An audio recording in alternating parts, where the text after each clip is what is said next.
만들어진 우주에 대해서. 풍선을 타고도 우주에 갈 수 있다. 다음 세계 기사들의 헤드라인은 모두 2017년 7월에 출간된 자료들이다. KFC사 치킨 샌드위치를 우주로 보내다. 장난감 개구리를 우주 19일 밖으로. 오늘 더비쇼 1500파운드 고급 시기를 우주로 날려보내다. 이 세 개의 기사들은 모두 고도로 상승하는 풍선을 두고 하는 말이다. 민간 업계에서 최소 $650 정도를 지불하면 샌드위치부터 고민형 헬륨 풍선을 이용해서 작은 물체들을 우주로 보낼 수가 있다고 한다. 이 풍선이 최고도로 도달하면 여러분이 올려보낸 물체는 행성 지구의 아름다운 곡선을 배경으로 한 멋진 광경을 볼 수 있게 된다. 이와 같은 이벤트는 매달 여러 번 소개될 정도로 빈번하다. 보통 학교 과학 프로젝트나 광고를 목적으로 활용된다. 예를 들어서 장난감 개구리를 우주로 보냈던 실습은 초등학생들에게 대기와 행성에 대해서 가르쳐주기 위한 좋은 교육 방법이었다. 헬륨 풍선을 보다 크게 만들면 사람들은 우주로 보내는데도 활용될 수가 있다. 펠릭스 비움가르드나와 이우스타스는 각각 2012년과 2014년에 풍선을 타고 여기에 도전했다. 언론에서는 이 죽음을 무릅쓴 도전을 크게 방송했다. 도전 시에 2명 모두 우주복을 착용했다. 이들은 높은 고도에 도달하자 지구에 휘어진 수평선이 보이기 시작했다. 과연 이들은 실제로 우주에 도달했던 것일까? 아니면 단순히 언론의 찌라시에 불과했던 것일까? 풍선은 내부 기체가 외부 기체보다도 가벼운 한 계속해서 상승한다. 그러나 성층권 위에 도달하면 대기층이 매우 얇아져 풍선 내부를 가벼운 물질로 채우는 것이 거의 불가능해진다. 그렇기 때문에 풍선으로 도달할 수 있는 최대 높이는 2002년 일본에서 기록된 53km가 최고이다. 이는 우주의 경계로 규정한 100km의 반 정도밖에 미치지 못한다. 사람이 탄 풍선의 경우에 최고 고도는 41km에 불과하다. 물론 놀라운 업적이지만 우주를 에베레스트 산에 비교했을 때 풍선을 타고 베이스 캠프 정도밖에 도달하지 못한 셈이다. 그럼에도 불구하고 언론에서는 개의치 않았다. 왜냐하면 누군가가 물체를 우주로 올려보냈다는 식의 헤드라인이 누군가 우주 경계의 5분의 1 고도까지 물체를 올려보냈다는 것보다도 훨씬 자극적이기 때문이다.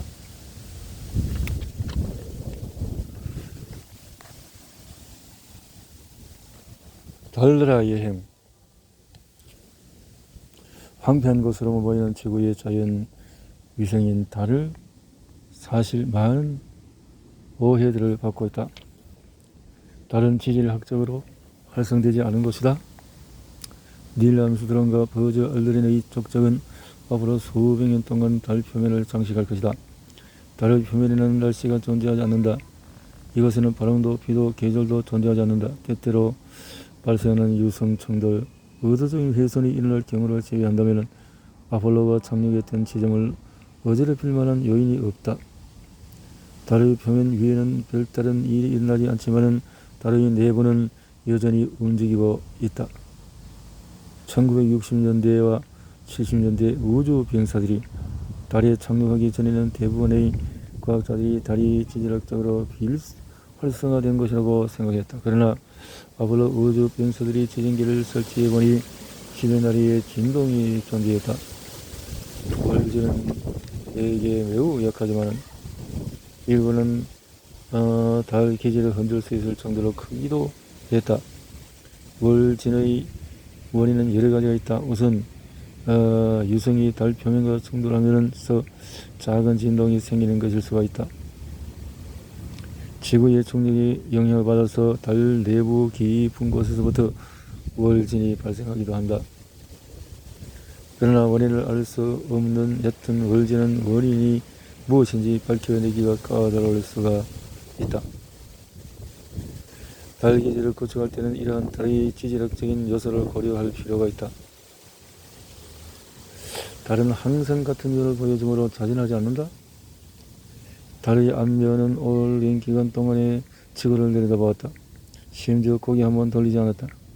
우리가 보름달을 볼 때마다 달의 모습은 항상 같다.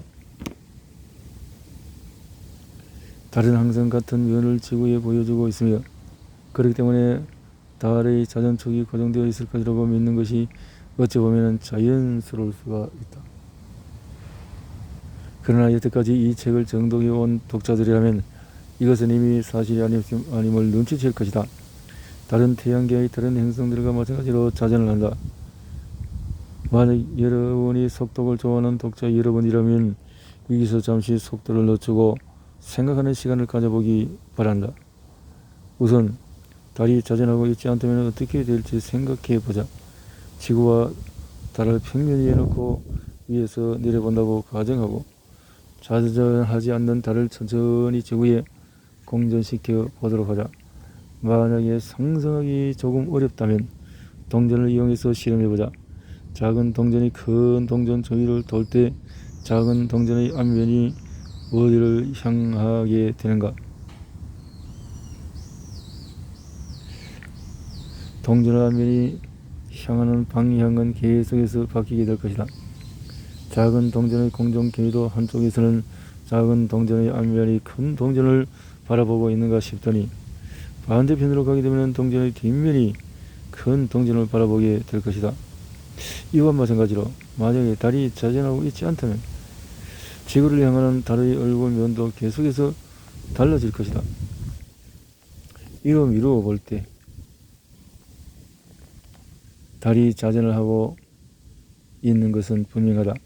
또한 달의 같은 면이 계속해서 지구를 향하려면 자전 속도도 적절해야 할 것이다. 동전을 이용해서 다시 실험을 해보자. 여러분이 달의 역할을 맡은 동전으로 180도를 이동하는 동안에 동전의 앞면이 언제나 안쪽을 바라보도록 해보자.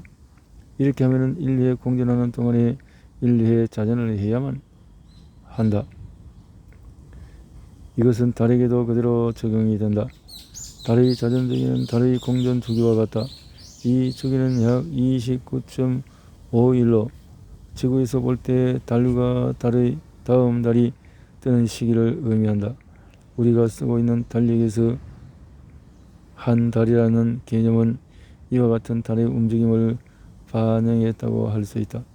이는 놀라운 우연의 일치가 아닐까? 달이 우연히도 공전주기와 자전주기가 일치하게 된 것일까? 이것이 신의 계시 혹은 외계인의 농간은 아닐까? 물론 아니다. 이런 효과를 조석 고정이라고 부른다. 지구의 중력이 상대적으로 작은 달에 점진적으로 회전력, 즉 토크를 부여하여 달의 자전 속도를 천천히 줄여서 공전 속도와 일치하게끔 만든 것이다. 이것은 복잡한 현상이기는 하지만 확실히 자연적인 현상이다. 비슷한 현상은 태양계 내에서도 찾아볼 수가 있다.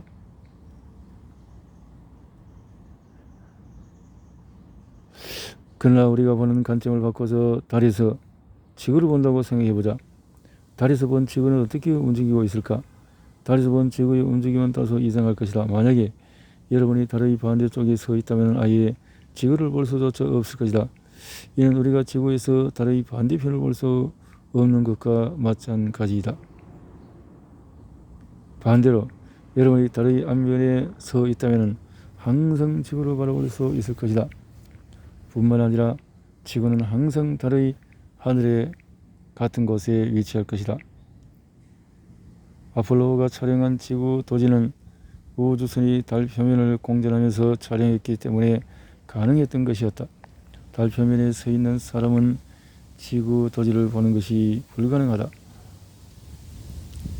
지구는 태양의 빛의 각도가 변함에 따라서 그림자가 지고 드리우고를 반복하며 마치 회전하는 공마냥 같은 자리에 있을 것이다. 물론 지구는 칭동 현상으로 인해 조금 흔들리기도 할 것이다. 그러나 지구에서 본 달처럼 하늘을 가로질러 이동하지는 않을 것이다. 이제 달의 반대편으로 돌아가서 달의 거대한 신화에 대해서 체크해 보자.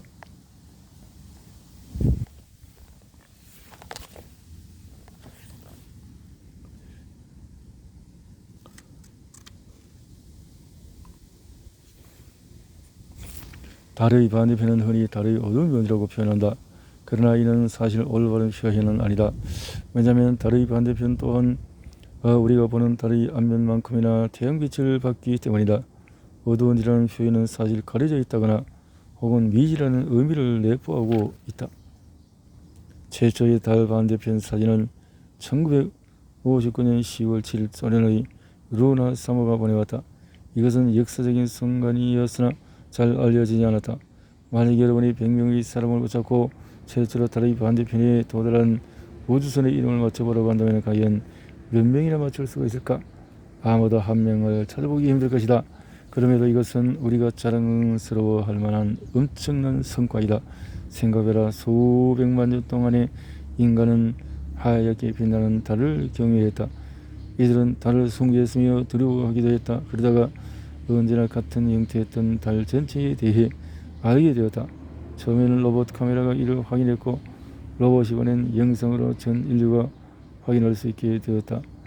하룻밤 만에 우리가 볼 수 있는 달의 영역이 2배로 확장된 것이다. 아폴로 8호의 비행사 프랭크 보먼, 짐 로벨, 윌리엄 샌더스는 처음으로 직접 달의 반대편을 방문한 지구의 생명체가 되었다. 이것은 예전이나 지금 모두 놀라운 일이다.